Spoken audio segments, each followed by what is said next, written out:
kamar da kuke gani kai tsaye kenan daga karamar hukumar Tarauni yayin da ake gabatar da gwaji da bada magani kyauta ga 'yan asalin wannan karamar hukuma wanda dan takarar majalisar tarayya Dr. Umar Muktar yarima ya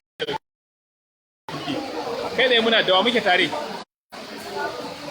To ajiya me ya kawo ki nan gurin? To an duba kin kuma kin karɓi maganin? To wani sawo yake da shi ga shi wanda ya dauki wannan nauyi?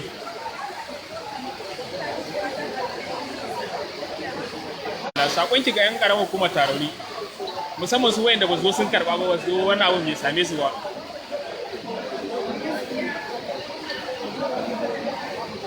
Shikenan mun gode.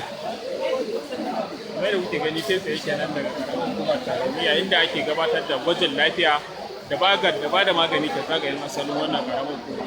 Nan kamar da kuke gani nan ne gurin da ake ba karɓar kati domin a je a karɓi magunguna.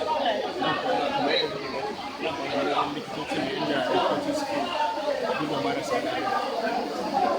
Sai dai likitoci suna duba kamar da kuke gani likitoci suna duba sai ta koyar marasa lafiya ne suke zuwa a duba su.